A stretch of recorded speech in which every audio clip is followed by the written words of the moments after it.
problems? I can't hear it. All right, perfect. Your AC Slater. Take it easy, Preppy. I got the biggest muscle in school and the smallest dick. Do you ever watch one? I forget who does it, but Zach Morris's Trash. You ever watch any of those? No. Or heard any of them? No. Well, they'll delve into certain episodes and give you a point-by-point reasoning as to why Zach Morris is trash. And I could totally see that. It's pretty fucking good. Herb Lawrence was the one that introduced me to it. Okay. Yeah. Herbie's a good guy. Yeah, before we kick this, was he working there when you worked there? Yeah. All right, before we kick it off, let me turn the AC down.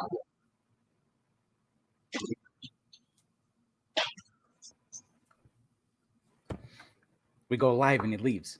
I mean, this is what I'm dealing with. For that one viewer, patreon.com/revolutionary roulette. Unless your name is Mike D, you're already on there. Appreciate you.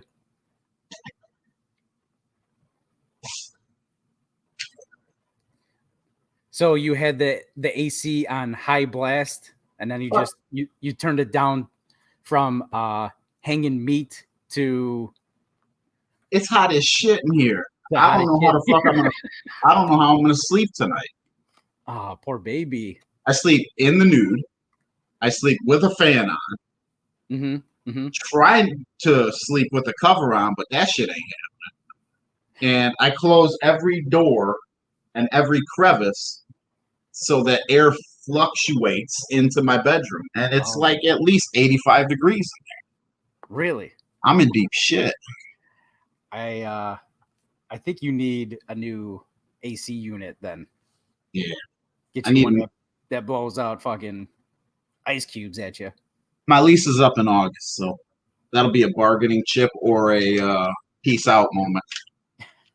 They didn't even paint the walls for me. I mean, are they going to give me a fucking new unit? Shit. Shit.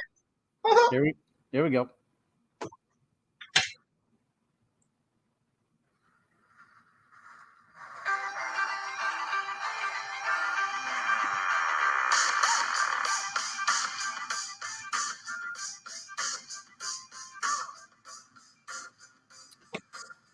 Welcome back to Revolutionary Roulette. I'm Rob Zielinski. You can find me on Twitter at Rob Zielinski. That's ZIELINSKI. Follow us on Instagram at Revolutionary Roulette or email the show at revolutionaryroulette@gmail.com. And I'm joined, as always, by my co-host, Mr. Joshua Catlow. Good evening. I hope you've brought along your cognac and your classical tunes, because we are about to embark on a segment that will blow your minds. It'll take your soul to a different realm on just how trashy our forefathers, 5 fathers even, how far they go. Welcome in, ladies and gentlemen. It's Josh Catlow. You can find me on Facebook and Instagram at Joshua Patrick. And you can find me on Twitter arguing why the best move in the history of football was the Bears cutting Charles Leno, no matter the cap casualty. And that would be at Joshua Catlow on the Twitterverse. And as always, I'm joined by my fucking co-host, Rob Zielinski. So today is part 3 of chapter 5, A Kind of Revolution. So the American Revolution is over. Land that was owned by some British loyalists was distributed because, as you'll remember from last week, George Washington protected Lord Fairfax, and let him top drawer, and let him keep his land and fortune. But the other land redistributed, created more independent farmers. But again, it wasn't enough to radically change the social class structure. And we need to know and remember that the Revolutionary War was fought mostly by people of the lowest of classes on behalf of the upper class or the colonial elites. And it was a struggle for power between the established England elites and the new and emerging American elites. I think one of the things to keep in mind is at the beginning of the Revolutionary War, it was wondered if there would even be enough troops for the American colonialists to be able to fight off the British entities. They were hoping to have every armed farmer, slave owner, indigenous personnel, everybody but black slaves fight to help push off the British. George Washington originally said no to allowing black slaves and some indentured servants to fighting on the side of the colonialists, and he had to change his mind abruptly because, well, they were getting their asses blown back in the first 3 or 4 battles of the Revolutionary War like it was nobody's business. So, and as always, to sum up Serge Tankian, I believe he says, "Why do they always send the poor?" Well, every war in the history of the United States has been fought by those who are, I don't want to say poor, but impoverished or less fortunate. That would be a great way to put it. So, yeah. So it's another no-brainer that that's how it went down this time. So before we continue, I'm going to make a note. Almost 5 minutes in, when you're talking, it sounds like you're swimming in the Matrix. Is that because of my microphone or because of my air conditioning? Maybe your mic. I don't hear the AC at all. Right. I don't know if there's like another setting on your mic or something. I got a backup mic right here. That's why mine calls you Joe Dirt. What? What does he call him? Like he's got names for him. Oh, now you muted yourself.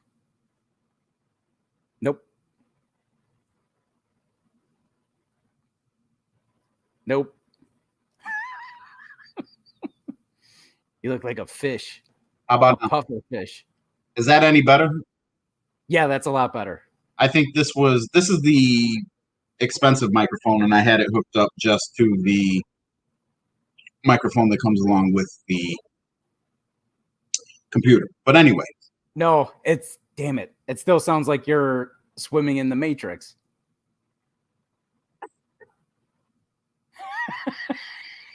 How about now? Is that better? That's actually better. Okay. We can live like it. Yeah. That actually looks professional as fuck. Oh, man. I always wanted to be a rocker. But sorry. A John rocker, or throw batteries at people on the subway. Talk about a derailed show. My bad. I apologize. All right. Derail. It only took us 3 minutes to fix that. Whoever the viewer is, thanks for sticking with us. So again, the revolt against England was orchestrated by the colonial ruling class, and no new social class was created. The rich just got richer. Familiar story. Literally, the richest person in America was George Washington.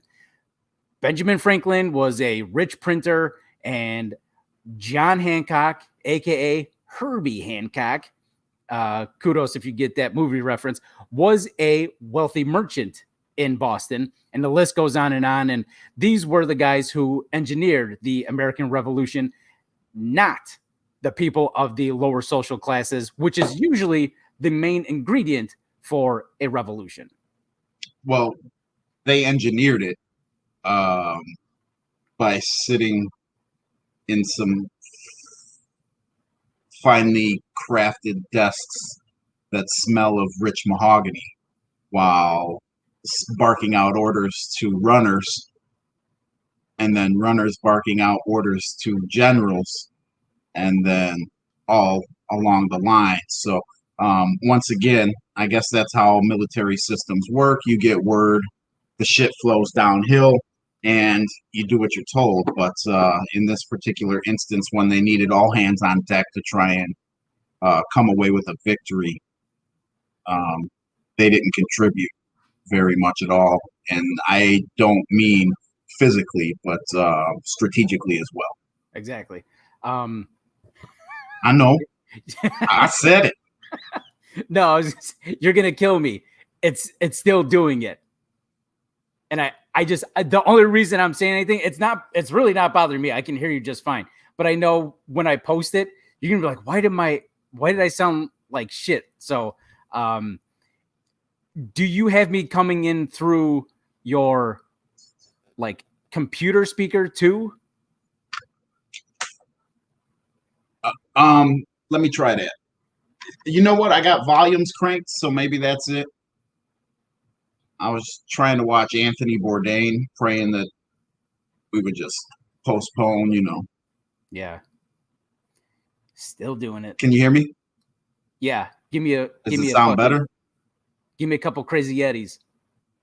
Hey, mic check 1 2 1 2. Any better? Worse? Somewhere in the middle? I feel like it's somewhere in the middle. Do one of those tongue twisters.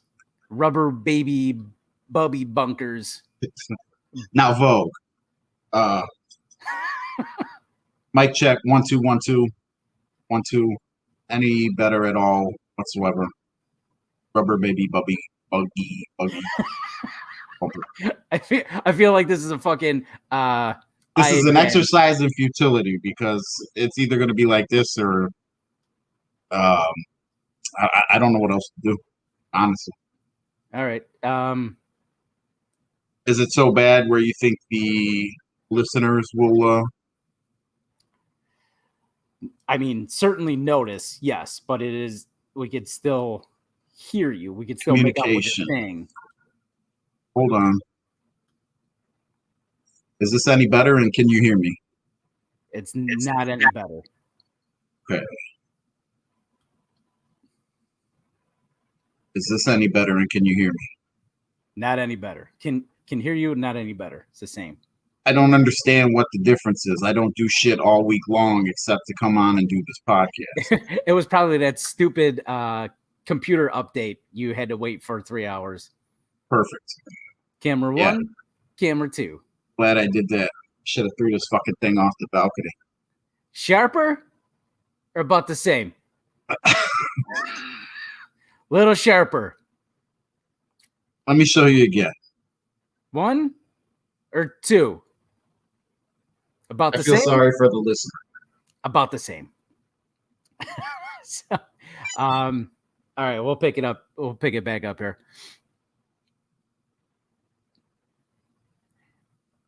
Because the laborers, mechanics, small farmers, and seamen all fought alongside each other in the military, there was a sense of camaraderie amongst them, and they got swept up in the whole "we the people" rhetoric without actually realizing they were used as pawns to make more money for the rich and give elites even more power in this country they helped to create and call home in America. And the people in the "we the people" still, like you alluded to, does not include the poorest of the poor, does not include slaves or any other oppressed people. No indentured servants, no American Indians. As a matter of fact, they were putting even more boundaries upon the American Indians than already started. They were trying to push them back from the Appalachian Trail and the Appalachian Mountains. Appalachian or Appalachian? Appalachian. Doesn't fucking matter. The For the Appalachian nation. Mountains. And well, now they have borders coming from the south of Lake Michigan, or what's currently Lake Michigan, from the top of Louisiana and westward from the Sierra Nevadas. So they're essentially cornering so many different tribes into what we'll soon find out, either this episode or next, that the founding fathers are definitely not too thrilled about, and that's why they end up fighting on the side of the French. And right, yeah, they're getting boxed in here. So exactly. But yeah, like you said, we will get to that. So while the revolution was happening, different groups of elites were having a power struggle over some of the land confiscated from certain loyalists. One of the group of elites were the Poughkeepsie Anti-Federalists, who were these up-and-coming businessmen or merchants or whatever the fuck, and they were making promises to tenants to get them on their side and then, of course, exploit them to continue building up their own wealth and political power. The Anti-Federalists were a diverse correlation of people who opposed ratification of the Constitution. Although less well-organized than the Federalists, they also had an impressive group of leaders who were especially prominent in state politics, which is James Winthrop, Melancton Smith, and then our boy that we spoke of last week, Patrick Henry. Give me liberty or give me death. Yeah, my man. We'll go with the latter. So there were other things going on during the Revolutionary War, like prominent landowners promising land to tenants in an attempt to mobilize more soldiers. And again, as you mentioned last week, the land didn't come and the pay was $6.66 a month in continental currency, which was worth nothing due to inflation. Meanwhile, Poughkeepsie Anti-Federalists fuckheads like Melancton Smith sat back and got rich due to government contracts. And what a stupid ass name. Like, all I could think about was, boom, Tough Actin' Melancton. That same thing first popped in my head as well. Besides wanting to punch him right in the dick, Tough Actin' Melancton is a pretty large cocksucker when it comes to terms of American history and the Anti-Federalist Papers, etc. Yeah, absolutely brutal. So the tenants were rightfully ticked off, and they became a force to be reckoned with during the war. A lot of them just stopped paying their rent. And I actually want to pause for a minute here to mention that the federal moratorium on residential evictions is set to expire at the end of this month. So certain states will still be protected, like Oregon, Vermont, New Jersey, and New York. But otherwise, evictions can begin, and it can get really ugly really fast. Most states have at least 6% of the population behind on their rent, and other states have up to 23% or more of their population behind on rent. So if the moratorium on evictions isn't extended, especially with the help of the CDC again, like it got it extended last year, I believe in September, it's likely someone you know or a friend of someone you know will be evicted from their homes. I mean, why would it change, or why wouldn't it be that way? I mean, as anybody who's listened to the podcast before knows that Rob is far, far, far left, and that should push you left. I wouldn't even consider him left. I would just consider him off the spectrum or off his meds, whichever you prefer. But I am a leftist as well. And we being Democrats, fought so hard to get people elected and control of both houses so that we can have things taken care of, to make change, to do everything that we promised, from getting rid of student loan debt. First and foremost, getting the pandemic handled in a reasonable fashion, which I think President Biden and Mrs. Vice President Harris have done a decent job at. However, I don't want to throw bouquets at their feet for the simple fact that they had so much time to blueprint this that it's pretty hard to fuck something like that up. Get the vaccine, get it done, do the exact opposite of President Trump, and you're going to be pretty successful. And we're starting to turn that corner. COVID is almost over. We're going to get there soon. But my greater point of this is we can't protect voter laws. Stacey Abrams went apeshit, just complete ham in Georgia to try and help get them extra votes that we needed so we can control the Senate. And what does he do? He allows them to regulate voter laws and take away opportunity and space for people of color and minorities and impoverished people to vote. He cut back mail-in balloting locations by over 65%. These are simple rights, human rights. I mean, we understand that you don't like it when poor Black people vote, but that's how the shit works. We all have a voice, and you're supposed to be part of that voice with us. That's how it's supposed to work. Supposed to work. We will, if we have time at the end, we will have a conversation about leftist. I'm not done. And electoral and electoral politics. So I believe. Why do you always stop my momentum? I believe it was in Austin, Texas, where members of the community stood in front of the doors at the courthouse so that eviction hearings just couldn't be heard. And I also believe it was in Oregon where members of the community occupied the street from what became known as the Red House to stop sheriffs from evicting a family with children during the middle of a pandemic. This is the sort of local politics and local activism that we've been talking about.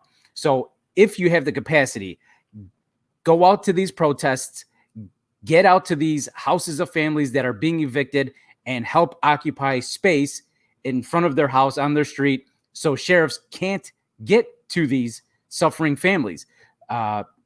If you can't, but you do have a little extra dough, donate 5, 10, 25, whatever is, comfortable for you, to whatever mutual aid in your area, but definitely seek out mutual aid. I would advise against giving to big name charities because you really just don't know where the money is going. And you can make a big impact immediately with mutual aid. I donated to, I want to say it was like the Dallas mutual aid when they had the snowstorm and, you saw pictures of all the water pipes bursting and icicles just forming in people's apartments. They had no power, no heat. But giving to mutual aid, people are able to, immediately buy blankets, buy water, something to sustain the people. The worst part about the Dallas situation 4 or so months ago wasn't when Ted Cruz left to go to the islands, but when he decided to return. That was the most detrimental part for Texans, in my opinion. But I would even take it a step further, and I'm not one for violence, but if you're not a person of color who has to go out and risk losing your life during one of these protests or demonstrations, or if you just, I hate to say this like this, but if you just don't give a fuck, go out there and protest.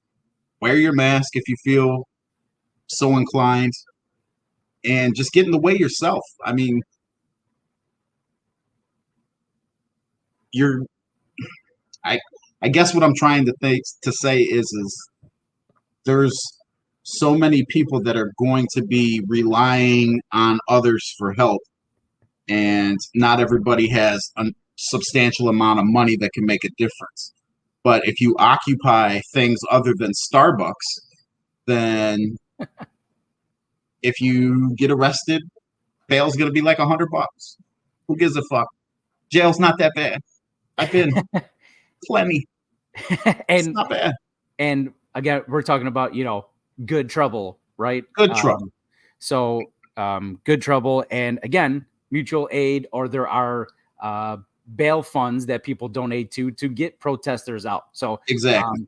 if you are protesting, you're out on the street and you find yourself being arrested, yell your name, scream your name, so that the other protesters know to look for you specifically. So if I'm starting to get handcuffed, I'm screaming, Robert Zelensky. And then others know they need to come pick me up, baby, please. I'm just gonna be screaming, "Fuck yo, mama!" But So different breed. Again, the name says it all. And maybe one day the help, you'll need the help, and it'll be reciprocated in time. So again, a lot of the tenants stopped paying their rent during the Revolutionary War. Of course, the legislature in New York then passed a bill to officially confiscate the land of loyalists and distribute it amongst 400 new freeholders, essentially placating them just enough and buying them off and buying their votes, as they were now on the fringes of the privileged circle of revolutionaries. So when I say they bought their votes, there were now 2,200, a 2,200 person voting block for a faction of the elites that would later on in 1788 become the Anti-Federalists. So when Tough Acton Manacton and his pals were at first opposed to ratifying the Constitution, they then changed their minds and flipped to supporting ratification. And why? Because it would mean that the new freeholders, even though they weren't tenants anymore, however, they now got the honor of being mortgagees. It's like, tell them what they won, Howard. Exactly. One way or another, you're paying. It's just a different term. Yes. Yeah, exactly. So, freeholders are paying back loans from banks instead of rent to landlords. So it's basically the same shit. And at one point, not at one point, at many different points, they were trying to outlaw paying with paper money, because that was,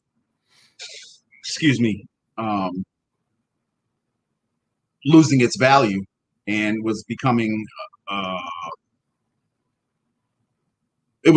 no value to them. And so they made people come up with different ways to pay their way, pay their rent, pay their mortgage, whatever. Yep. So that's just another thing to keep in mind, that they kept flipping the script on how to make your way, as well as where and when to make your ways. So that's right. So another Zing quote: "It seems that the rebellion against British rule allowed a certain group of colonial elite to replace those loyal to England, give some benefits to small landholders, and leave poor white working people and tenant farmers in very much their old situation." It didn't matter to tenants, to the American public at the time, who was in charge, because in their point of view, nothing's changed. And if nothing's changed, then what does it matter? Right. They thought things would change. And for, like we said, maybe 2,200 people, it changed by giving them some land, but they're still having to pay a mortgage as opposed to paying rent. Right. So they weren't essentially given anything, and they thought they were. They got swept up into the "we the people" rhetoric, and they had these nationalist feelings, and it's us versus them, and we're gonna fight for our rights over here. They're taxing the shit out of us on our tea and everything else. They were savvy with the tongue and savvy with the pen on how they worded things, because a lot of said public felt like they actually had their back for brief moments, in which they real quickly learned that was not the case. That's right. And also, obviously, the Native Americans were not part of the whole all men being created equal thing. Neither were women. Right. Or black men. That's right. So black women, black kids. For Native Americans, it was their land, and they had no say in who would govern the American territories, and certainly were not able to pursue any kind of happiness the way they had for hundreds of years before these white settlers came ashore. And now, because the British packed their red coats and went home to cry in their milky tea, the Americans could now concentrate on stealing the Native Americans' land and kill them if they wouldn't willingly give it up. So American historian Francis Jennings put it succinctly, quote, "The white Americans were fighting against British imperial control in the East and for their own imperialism in the West." And the imperialism has not stopped. It's continued well into this day, and it's never stopped. Can't stop. Yeah. Won't stop. Go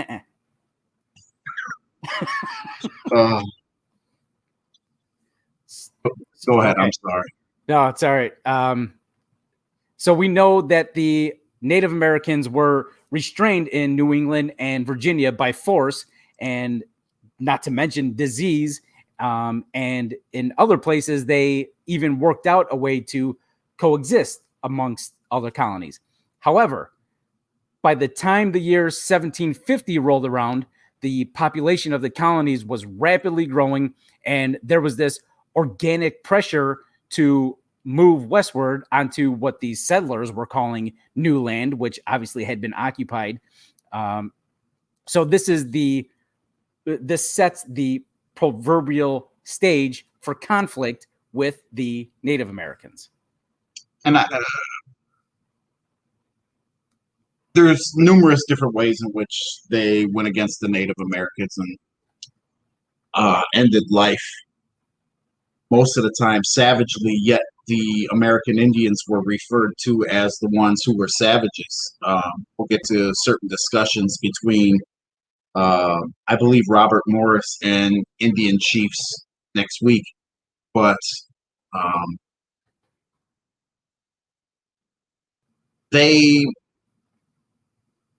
Americans, they led biological warfare, essentially, by handing out the blankets with smallpox. It's like, never underestimate how bad or how willing the higher ups will go to fuck you over. And that has never changed either. We're still dealing with that to this day, whether it be with corporate Democrats, corporate Republicans, or Jeff Bezos essentially flying to the moon coming up in the next couple of weeks. So, I mean, to the moon, Alice. Nothing's changed. So we will pick things up there next week and learn what Chief Hendrick of the Mohawks said to New York Governor George Clinton in 1753 when the Mohawks were swindled out of 800,000 acres of land. That's it? That's all. I wish I had the time. Obviously, I was kind of up against it here, but I wonder just how much 800,000 acres of land is. Like, is that as big as the state of New York? More? Well, I'll tell you this. From the little bit of research that I've done, it's approximately a few acres larger than 798,000 acres. So, I don't have a fucking clue, man. It could be really puts it into perspective. Now I know. Dynamite dropping. Dynamite dropping, money. Hell, nobody's listening. But broadcasting school really paid off for both of us. Exactly. Is that all you had scripted for this week, or? Yes, my $15,000 friend. What a bunch of losers. So can we discuss what the fuck is going on a little bit? Like, well, I guess I don't really have much more to say on the whole Biden, Miss Kamala Harris rant, but a lot of people are like defending President Biden and the actions in which he's taken so far. And I think it's laughable because these are all things that were must-dos.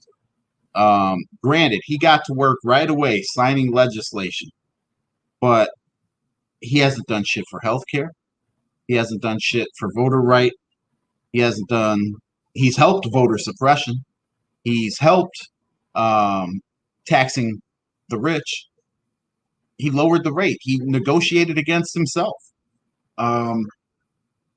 California just allowed a ban of assault rifles to be reinstated just this past week, which has been a ban since the 90s. I mean, what exactly are we fucking doing? And I understand that these aren't things that President Joe Biden is pointing at and saying, yeah, let's go challenge this. Let's change this. This is government on a smaller basis. However, you have the ultimate queen, the ultimate move. She's sitting directly next to you. You know what I'm saying? This is a chess reference. It is, and I've never played chess. Well, I've played chess, but not well. And you don't use her. I mean, I don't quite get it. Because and I understand the pandemic is 1A. This needs to push you left. It does not matter what party it is. So this was part of the larger conversation I mentioned that I wanted to have when it comes to being leftist. So but what left though, Rob? That's what I'm confused about. Maybe you're going to get there and I'm interrupting. Yeah. But what the fuck left? I mean, I'm about as left as you can possibly be and objective when it comes to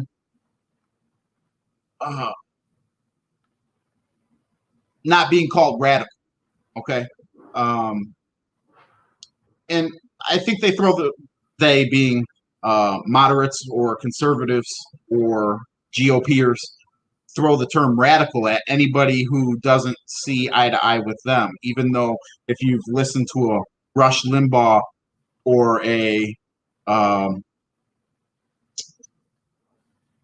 Tommy Lauren or whatever the other blonde-headed ladies, or Shapiro, or any of those programs. That's radical. Ermis. That's radical. Right. That's radical. Right. For the most part. That's radical humanization. It's an exploitation. Everything that these people say is outlandish. It's like there's nothing they say that makes sense on a level of humanitarianism. And most of it is gaslighting. Okay. Most of them know what they're saying is wrong. Except for like the really bigoted stuff. They really feel that way. When you listen to Marjorie Taylor, white supremacists like her, like Tucker Carlson. These people are gaslighting you, and they're trying to get people sucked into this whole cancel culture, the cancel culture war. And it's working because it's distracting the people who should be fighting for each other, coalescing behind each other. And they're just over here holding this cancel culture and saying like, hey, look at this. Like, people are getting canceled for saying certain things. Meanwhile, they're just racking up the money. Obviously we got the report the other day that said, let's see, this from the Gravel Institute. Documents were leaked showing that billionaires pay almost nothing in taxes, which we fucking knew, but it is nice to now, as the kids say, have the receipts. And so Bezos paid an effective rate of 0.98%. And the IRS responded by opening an investigation into the people who leaked the documents, but not into the billionaires paying taxes. So it's more. So who points we're going to take your fucking that? money, but look over here while our other hand is in your fucking pocket, like at the bottom of your fucking pocket. Who points the finger on that? Like, we just lost a viewer. let's investigate. Let's investigate the taxation of Bezos. Like, who says let's open up an investigation on the leak instead of, like, that's what I'm trying to understand. I just can't put my mind around, like, what corporate entity is doing this. Is doing what? Pointing. I guess what I'm trying to say is the fact that they opened up an investigation into the leaked documents instead of looking into why Bezos or anybody else that's a wealthy billionaire paid tenths when it comes to taxes. Mm-hmm. Who's in charge of saying, let's start this investigation? I mean, I'm not sure, but wouldn't it be the IRS? But they're, it's all part of the government. You don't fuck with the money. So that's what my point is if you don't fuck with the money, then why is your hand not in Jeff Bezos' pocket? Because he fucks with lots of money. Because he's like, and I get it. They got Ponzi schemes, and Ponzi scheme is probably not the right word, but they have tax loopholes where they can send their money, earn interest on it, essentially write that off, which covers the percentage points in which they do have to pay taxes. But it's a write-off, Jerry. You don't even know what a write-off is. But they do, and they're the ones writing it off. So he, Bezos kind of threatens, right, to take his business overseas, which it's like, who gives a fuck? He's not paying taxes. Fucking go. Yeah, what's the difference? Like, all the people that are working for him, they're trying to unionize, and they're being like stopped at every possible turn. If you followed the case in Arkansas, was it Arkansas or Alabama? Same difference. If you're following that closely, obviously I wasn't watching it close enough, but they had the post office plant a mailbox on their grounds, and the post office gave Amazon a key to that mailbox that they planted for them. Which for everybody else is a felony. Yeah. They had the city change the street lights on the street so that people couldn't run up to the cars of workers and explain to them why they should unionize. They actually changed the fucking pattern of the traffic lights for that. It's just the most shadiest shit. But if you go ahead and watch videos from, I want to say it's like Democracy Now!, but it's Professor Richard Wolff. He will do a much better job of explaining why it wouldn't fucking matter if Bezos picked up his Amazon and left. Does he go into the loss of jobs for the American public? Because that would be my biggest concern. Yeah, but if you're not making them, if you're really not making a livable wage, what's the fucking difference anyway? I mean, there's people, these people are, and there's no dignity to it either, Josh. They are, they're like, do this in a certain amount of time, and if you don't, we're docking your pay. I mean, these people are literally shitting in bags in the Amazon trucks and pissing in bottles because they can't stop off and take a quick bathroom break to do a 1 or 2 because they have to make these fucking quotas in time or they're not getting paid. There's no dignity in it. And I'm not trying to play devil's advocate to make good radio. Lord knows we've already sank that ship. But as devil's advocate, not very many companies. I can go get a job at Amazon tomorrow making $15 to $18 an hour. Is it slave labor-ish? It's close. Yes. It's bad. There's no dignity to it. It's whatever you want to say about it. But there's insurance. No other starting jobs will start you around that much for pay. And there's a shit ton of people that would be out of work after we just had a shit ton of people that were out of work. So I'm not arguing it with you or against you because Lord knows I hate that motherfucker too. And I rarely shop online. And if I do, I try to do it from any other entity outside of Amazon. However, I mean, there would be some ramifications if he was to take his business to China or some other area globally. There would be at first, but there wouldn't be a problem if there were, again, certain laws that were passed where we the people actually got the money that we fucking work for, tax Bezos. Now everybody can have UBI. They don't have to. UBI is for us stoobies. Like universal banking income. So because of your work, your contribution, your products, your services,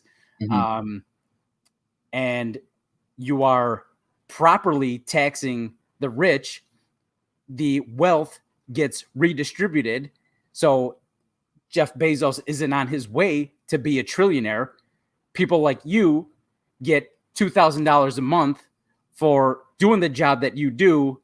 You get it on top of the job that you're doing. So now you have the chance to actually take some time off, pursue another job that isn't fucking soul crushing. You're not going to want to, talk about us, a match made in heaven, taking SSRIs, trying to get through every day at a time. If you have a job that's even more soul crushing that you have, you're not going to want to stick around much longer. So it also has to do with like implementing these sort of social policies, not making Bezos a trillionaire, making other people the rank and file, the actual laborers who are producing the products and services apart and getting their fair share and getting, the healthcare, any number of things would help. Student loan forgiveness. So many people are in debt, and that would You know, That's like automatic stimulation for the economy. Do you have any idea right? how fucking white girl wasted America would go if they had that extra $100 to $500 a month that they was paying student loan debt Yeah. to just throw into the economy? Yes. Instead of just giving it back to a fucking bank. And then there's two fucking schmucks like us that had to pay $15,000 for a for-profit school that taught us not a fucking thing. Right. It didn't. It really hardly taught us anything. We had a couple of good teachers, hardly taught us anything. Basically, it was. We had one good teacher, and it was in video editing, which neither you nor I were interested in because we wanted to learn the radio aspect. Mr. Knudsen, what up? How you doing? I see you on WGN quite often. You're killing it. I wish I would have listened to you more than anybody else because everybody else was a fucking schmuck. It was so bad at that school that I still go sit outside the parking lot and think about walking in there and just kicking every administrator right in the cock and ball. I don't even think the administrators are still there. The ones it doesn't matter if they're wearing a fucking badge.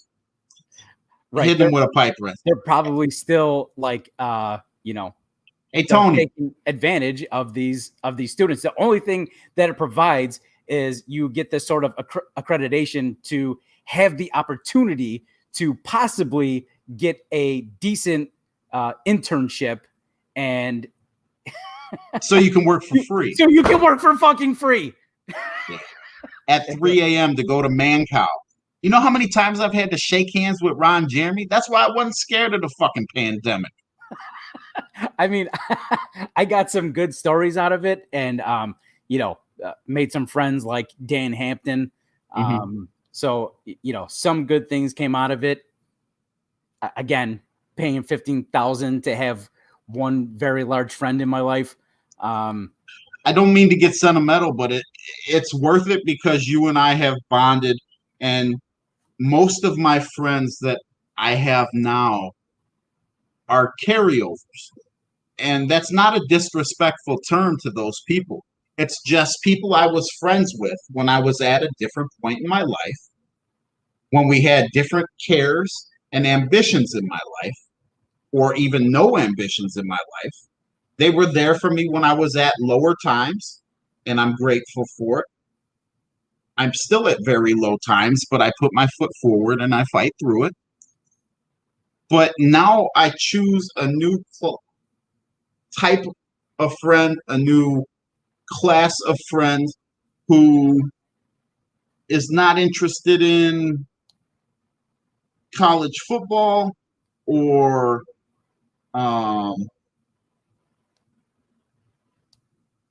walks in the park, but social justice and what's going on with the government. And we do this all because of the kids.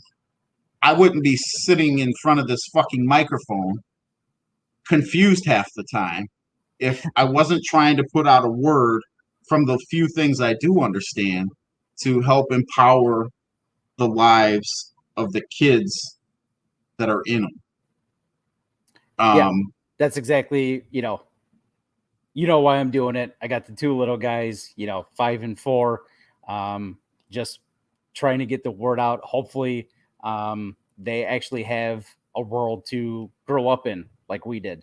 It wasn't the best world. It's still not the best world.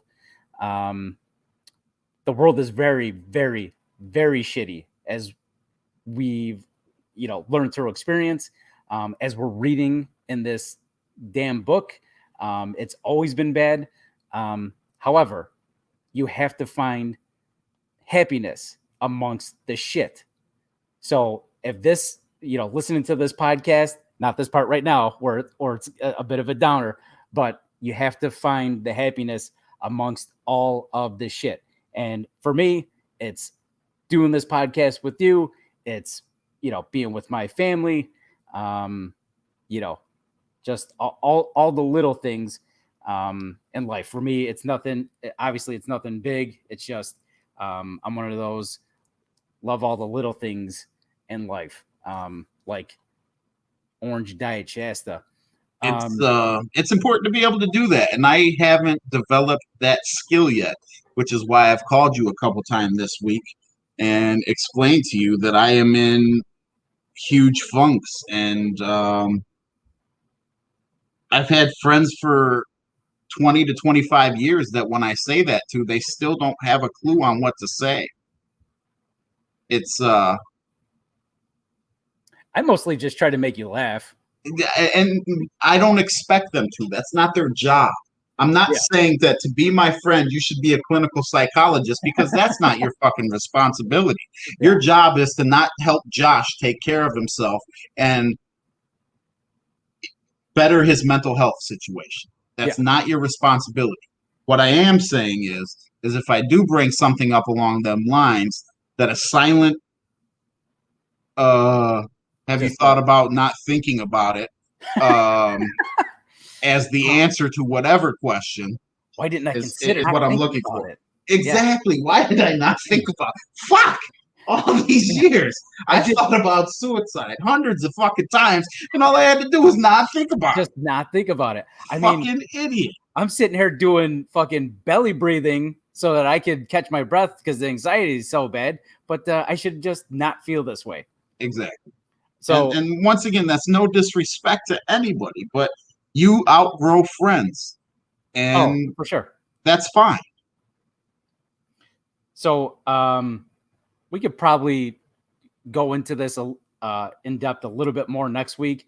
Okay. But, again, just like sharing more stuff with you when it comes to being a leftist. After Bernie dropped out, it was over. Because, as I say, Joe Biden is a corporate Democrat. He's a diet Republican, if not a fucking full-blown ass Republican. So we get Joe Biden in office with the Senate and House, and there's obviously no Medicare for all. He didn't want it. He still doesn't want it because he knows that Big Pharma is calling shots, paying his way, paying most of the Democrats' way. So that's how they got to stay in power. He did he did how much was the stimulus? 1,400. Which one? There were three different checks. There was one for 12. No, his one. The Joe Biden one. Oh, I'm sorry. Yeah, it was $1,200, right? Yeah, something like that. And it was supposed to be, like 2,000. But he was like, "Oh, you already got the, 600. So the difference." And it's like, right. So you already you fucked that up. There hasn't been any more stimulus checks for anybody. People are still struggling big time. And then you get to throw eviction on top of it in a few weeks. Exactly. In like 3 weeks. Hopefully the CDC says something like, "Hey, we're still not completely over this fucking pandemic."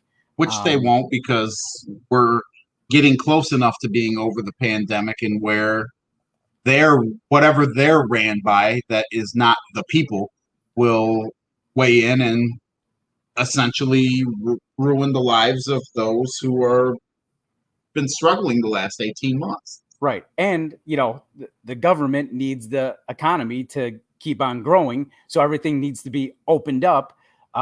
So they're probably leaning on the CDC and being like, "Make sure you say everything opens up, because, we're kind of hurting here, and we don't really want to give anybody else, more stimulus checks and have to have a conversation about that." We talked about, no student loan forgiveness. It went from maybe 50,000 to maybe 10,000 to zero student loan forgiveness. Nothing for nobody. No $15 minimum wage, federal minimum wage,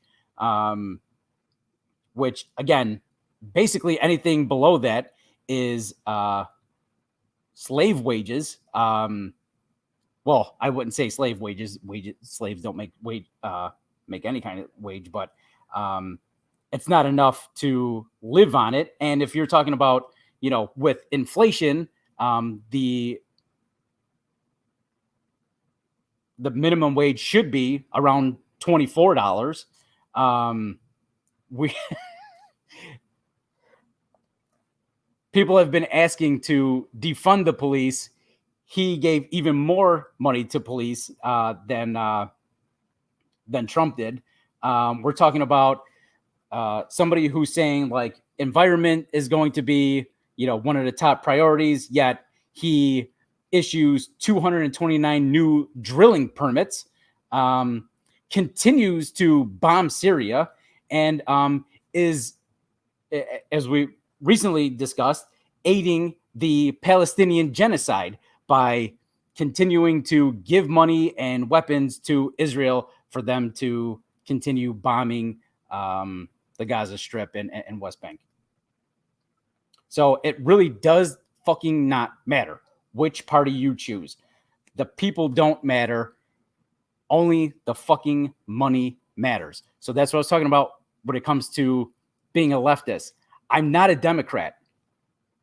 Obviously, most certainly not a Republican. I'm a leftist. So I don't I don't have a party. Like if there was a People's Party that got started, I would probably be that. I'm closer to the Green Party because they are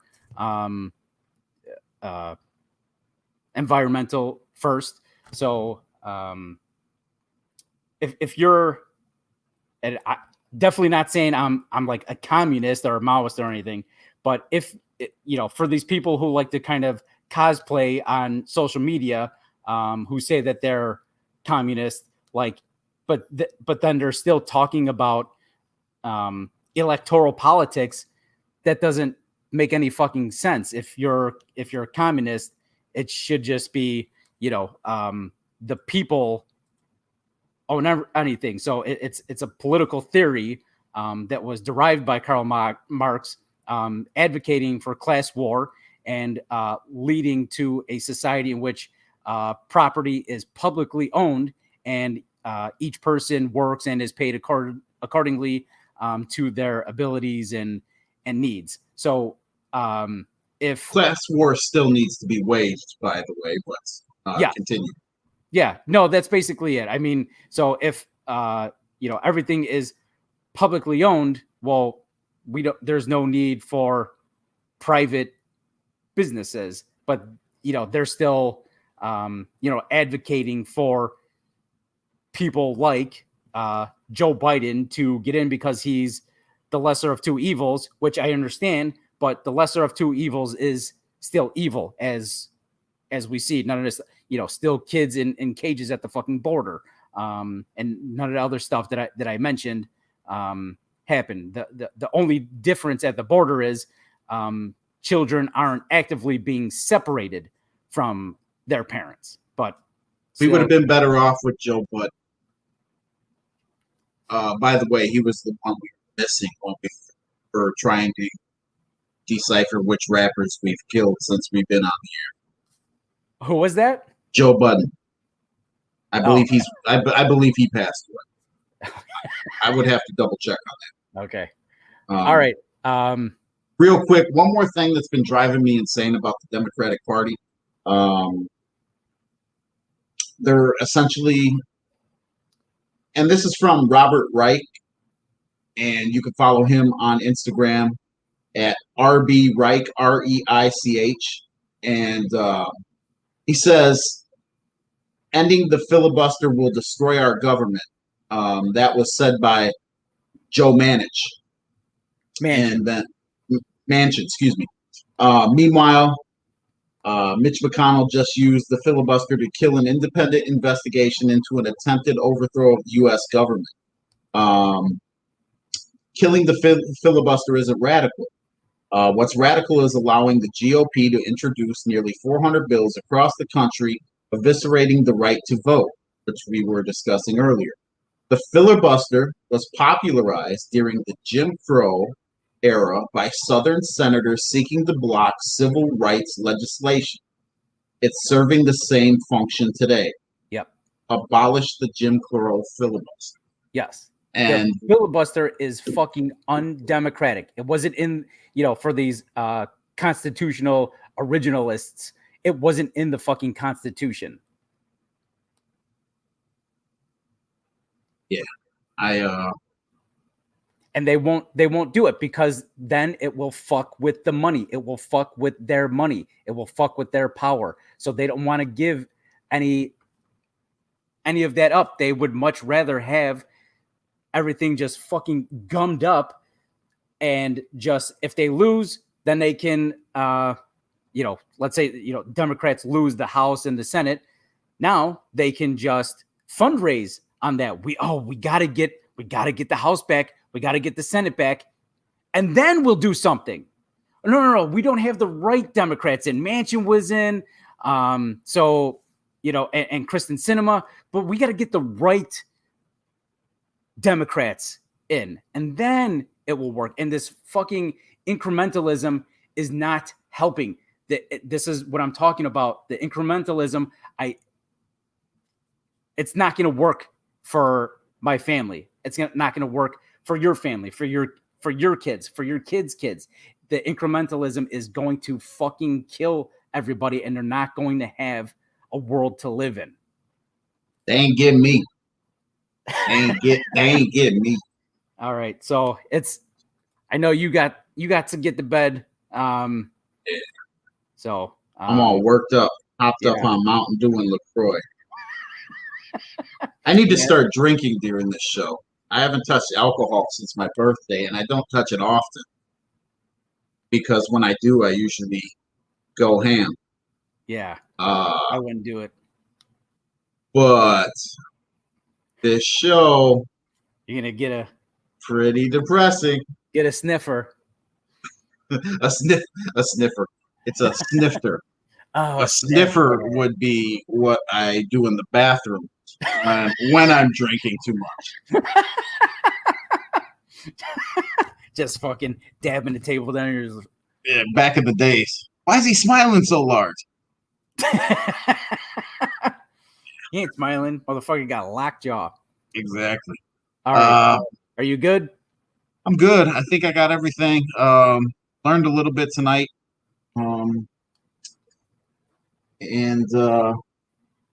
Where did we leave off at? So next week we're going to talk about Chief Hendrick and what he had to say to the governor of New York, George Clinton. If we don't open with George Clinton next week, I'm gonna. Here's my chance to get away out of my conviction. What is it in the funk? What's it? The P-Funk Parliament. P-Funk Parliament. Okay. All right. That'll wrap it up. So until next time, at the risk of sounding eloquent, this should push you left.